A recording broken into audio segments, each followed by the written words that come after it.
Alright, basically, I just want to quickly say, bro, in Matthew 6 and 7, Jesus was talking about this false god, Mammon, right?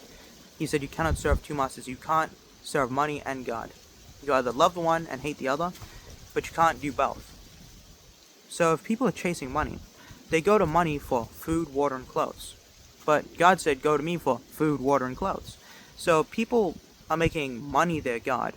They're putting their trust in money, and they're not putting their trust in God, right? And Jesus was talking about how if you build your house upon all these things, right, the way the world is, if you build your house upon sand, it's going to fall when the storm comes. When crap hits the fan, it's going to fall, right?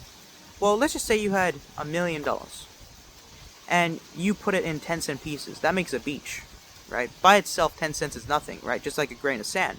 But when a grain of sand, when you accumulate enough of it, you get a beach, right? That's kind of like what money is. And when you build your whole life on money, right, you get the car, you get the house. Well, when that system collapses and money goes, everything falls. And how could it be a great fall if there wasn't great things, you know? But if you build your house upon the foundation, it doesn't matter what the house looks like. That house is never going to fall.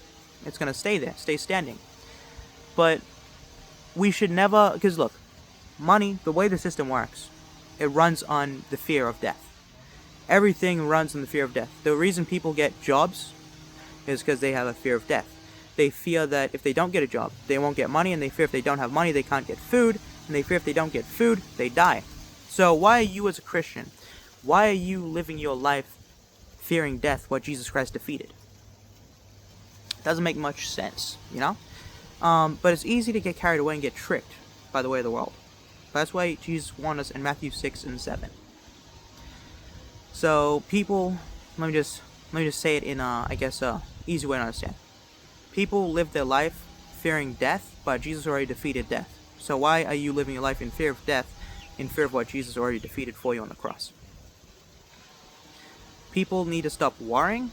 Need to stop worrying about how they're going to get their money, how they're going to get their food, and just trust that God will provide for you. I'm not saying it's easy, but you can fully put your trust in God. And honestly, you might have to become a little crazy to trust God that much. You know, you might need to become a little crazy. Like, even if you are, quote-unquote, homeless, right? Because, think about it, what does a house do? When someone gets a house, they get locked in, locked down. They're like, no, this is mine. This is mine. This is my little... Bro, God gave us a whole earth, and you're settling for a little 800 square meter plot of land. On God's green earth, and you're setting for that, bro. I'm not saying conquer a country, but, bro, people settle for so little and trick themselves into thinking it's the whole world. Why would you make an 800 meter square plot your whole world, right? Or even a mansion. A mansion's still just a small little plot of land. So why stress over it, man? At the end of the day, it's all gonna collapse anyways, bro. Yeah. There's basically the same video that it's a similar video to what I just made, but a little different. But yeah, I just wanted to really remind you guys, Matthew 6 and 7, bro. Seek ye first the kingdom of God, and all these things will be added unto you. Matthew 6:33, right? Seek ye first the kingdom of God and His righteousness, and all these things will be added unto you. I said it better there, right? Seek the kingdom of God, and all these things will be added unto you. Food, water, clothes. That's what money promises to give you. People seek money to get food, water, and clothes. That's worshiping money. That's loving money. If you are looking to money to give you food, water, and clothes, you're worshiping money, bro. You're worshiping mammon. But if you seek God to give you food, water, and clothes, you're worshiping God. Now, that doesn't mean you can't work and get paid. It means you can understand that you can get a job, and it's an opportunity given to you by God, as a way God's providing for you. But money is not what gives you.